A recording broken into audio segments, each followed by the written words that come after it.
Hey everyone, welcome to DeanBodi Podcast. How's everybody? It is Monday, the 18th, and we are rolling here over here in the DeanBodi Podcast, and shot a nice, cool video earlier today on YouTube channel. Remember, DeanBodi Show.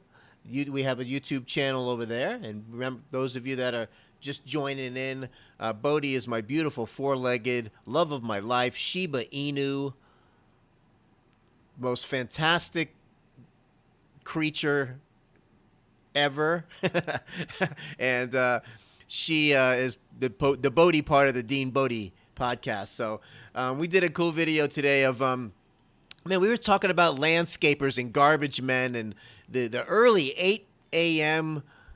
loud garbage truck, noisy man. Okay, this guy 8 o'clock in the morning. Agush, agush, agush. I mean, seriously, 2020, right? We got Elon Musk making electric car faster than any car on the planet. We're doing all kinds of other stuff. I mean, really, let's go. We sent somebody to the moon, I don't know, back in the day, right? We're making $1 million cars and things like that. Can we get the garbage guy to dial it down a little bit, all right? How about putting some rubber footing on the large metal, huge garbage bin so it doesn't come smashing down multiple times to wake everybody up, get the dogs barking, set the car alarms off. Thanks for coming. All right? How about making one out of some lighter plastic, solid plastic? You know, I don't know, hemp. What about hemp? Hemp's supposed to be really strong. Make one out of hemp. So when you set the thing down, it's nice and easy. It's nice and easy. And as loud as your truck is, I got news for you. You don't need the backup. Beep, beep, beep, beep. We hear your truck. We hear you coming. All right? If you don't hear that truck engine coming and all that smashing, that whole backup noise is kind of a moot point, don't you think? So we don't need, thanks for slamming the garbage down, right? A gush. Thanks for the loud noise of the truck to begin with, a gush. And the beeping noise as you back out, just to put the icing on the cake. Thanks for showing up. We appreciate you. And some of the garbage goes flying all over the place, etc. We can do better. Okay? You'd think we would at this point in time. The landscapers, I talked about them earlier in the video today, and you know, the guy that comes around, right, with the edger that does the little cleanup with the whatever you call that spinning thing, all right? Or sometimes they use the electric one. Makes a nice little edge on the grass. Nobody cares. Nobody cares. It shoots grass all over the sidewalk, all over the place. It flicks the dirt on the edge where the dirt is, by the way. On the edge of the grass is where the dirt is. And he flings it all over the sidewalk, right? And then the blower guy with the blower that's noisy as the truck guy, he has to come around, blow it away, and let's say the edger guy gets done. And this happens all the time. It rains, it pours, and then we have a storm before the blower guy shows up and cleans it. Well, now we have muddy clippings, mud dirt all over the place. Not good. Me don't likey. Bodhi don't likey. Gets all over your shoes. It gets all over the place. Then we got to do our own cleanup that we shouldn't have to do. So my idea, as I mentioned on the video, worth repeating, the guy that does the edging with his fancy edging tool that makes a total mess has a little blower on the other side of his machine where the handle is. The blower's on that side. This way, when Mr. Edgy Guy gets done making a total mess, he can turn his machine around, flick on the blower, and blow it right then and there. Right? Eliminating, well, the other blower guy can keep his job and he can do the larger areas out and about. He thinks he's got to blow the regular road in the streets. Even on a windy day, they're doing this thing. You know? That's almost like when it rains and then you see the sprinklers come on. Seriously? Can we time this? Or maybe the weatherman needs to communicate with the sprinkler guy. It's a little bit better. Might rain today. Don't need the sprinklers on. Talk about a waste of water. Making a mess, wasting water, making some noise, all of that needs to be fixed.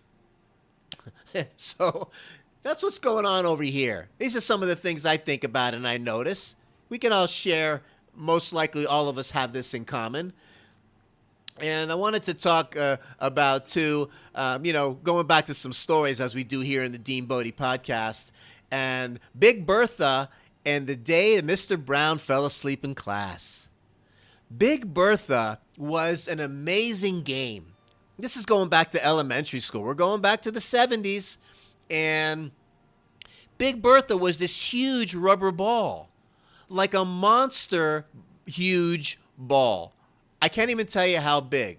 Like so big, how can I explain how big this ball was? Where you would have to, the game was to take this huge rubber ball. It was pretty light where you could have to kind of push it with your hands and pass it down the field. And the object of the game was just do that, exactly that. Try to hit that thing, push it down the end of the field all the way onto the other end, like in the end zone, I guess you could say, like a football field, and then you would score. What a project this thing was. This monster, think about the largest beach ball you can think of, right? And times that by, I don't know, I'm going to say times that large beach ball by about 10. That's how big Big Bertha was. And this monster ball, you'd have to just kind of hit it and push it down, and one team on one side, one on the other. Not really complicated rules. Just whoever gets it down, gets that monster ball down the other side of the field, gets a point. Most points wins. But I don't know. I don't know if I've ever seen that anywhere else ever. Shout out to Kenwood Elementary in Miami. Man, and the coach was bringing out some wild games that I have never seen ever again. That it was way too much fun. And I remember back in the day, we had a lot of variety, different things that were fun. Not to mention dodgeball, where you get this hard rubber red ball and wing it at each other. One team on one side, one on the other. Yes, it would sting when it whacked you in the head. And you had that medicine ball too, that huge heavy medicine ball that you would just kind of exercise with back and forth.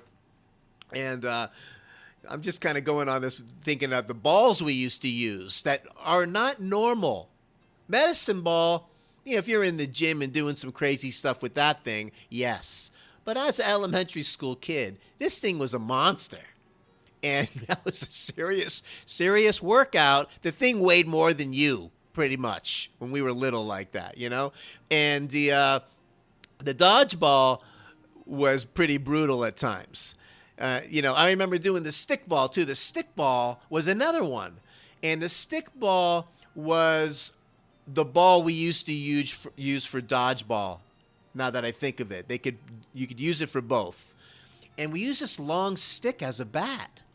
But when you whack this red rubber ball, this thing would take off. It would rebound off this big wooden pole like you had as a bat.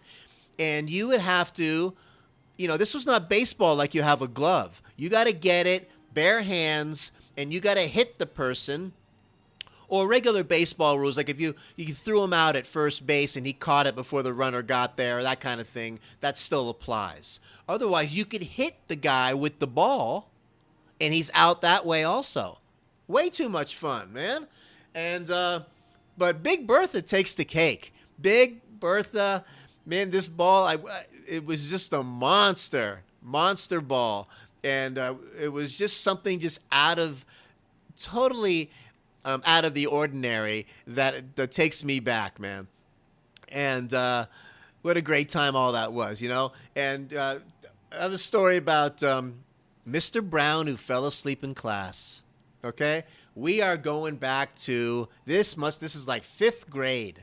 Okay? And before I get into, I don't know, we were watching some movie or some kind of educational, officer-friendly whatever it was, as they rolled in the TV as they did back in the day and put in the tape, and there it was. And Mr. Brown, the teacher, just passed out. He passed out big time on his chair, out like a light. And if you remember these things, most of you will. These little Snap-and Pops. They're not firecrackers, but they're little white little Snap-and Pops you get. They come in a little box, and when you throw them and hit the ground, they make a popping noise. Pretty loud enough. It's pretty loud. Or if you took a few of them and you threw them up in the air, and 3 of them would hit the ground at different times, it would be like pow, pow, pow.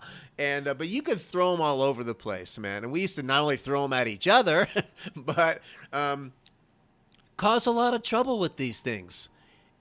And yes, just like the marbles and the cinnamon toothpicks that I brought up on the previous episode, these got taken away also. But we push it until they get taken away. That's kind of the way we did it back then.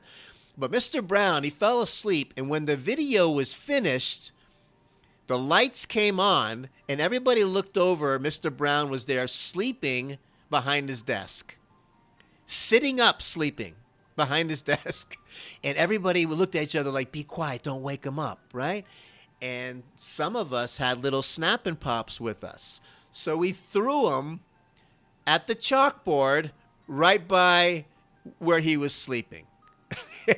and he still didn't wake up after the first time. Second time he woke up, angry at everybody. Who did that? Who threw that? Nobody told on anybody, I remember. But it was one of those moments, man, just troublemaker kids. But also, when you're a teacher, you don't fall asleep in class. All right? We let you know that you don't fall asleep in class without some type of, let's call it a punishment from the students. But I do think that not only did he yell, but I think everybody got the assignment. Since nobody told on anybody, we got the assignment. I will not throw Snap-and Pops in class. And you have to write these things out over and over again like 1,000 times. Until you're done, you're not going home. That's how it was. Okay? So that's the story about Big Bertha. And the story about Mr. Brown. Fell asleep in class. You know, Mr. Brown took a little bit too much punishment, I think, at times. And I remember also when we were inside this little pod, there was like 4 classes in this one little pod area that they built. And it would be separated by these like, accordion doors. I remember one time Mr. Brown, I remember in the previous episode, I talked about Carlos, who was like really great at marbles and was taking everybody's marbles because he would always win. Well, he was the class kind of character. And so funny, Mr. Brown goes to the restroom, and while he goes all the way to the restroom, Carlos decides he's going to go in there and turn the light switch off and then run back to the seat. So he turns the light switch on while he's in there going to the restroom, and he can't see what he's doing, obviously. So Carlos comes back with this face. He runs back, sits down, and Mr. Brown comes back. Who did that? What's going on? Got the whole speech again, yelling at everybody, and nobody told on Carlos. All right, because we enjoyed his antics way too much to tell on him, and we were pretty cool about that. Amazingly so. Unless you just got outright caught, then you were done. But we kind of like looked out for one another. And then again, he gave us another writing assignment. I don't know. It was probably, I will never get out of my seat and flip the switch or whatever 1,000 times. Or you don't get to go home until you turn it in. So Mr. Brown, he took it. He took it. But you don't fall asleep in class. And you got to watch out for Carlos, man, because he's always around, ready for the next little situation to get his his fun time in, you know. And so thanks for tuning in to the DeanBodi podcast. Remember, DeanBodi podcast wherever you get podcasts, on Apple, Google, Spotify. DeanBodi Show YouTube channel, and don't forget, subscribe, click the like, and be part of the DeanBodi community. And what's up, Bode? Yeah, I did. Yep, I told him. I told him about the garbage man already. Okay, Bodhi was just reminding me. Did you tell him about the garbage man like you said you were gonna? She keeps an eye on things here. She's just the producer and the director, and make sure I'm on track. But listen, have a great day, DeanBodi Show, and remember, dan dan dan dan dan. It's a Dean and Bodhi Show. Have a great one, everyone. Bye now.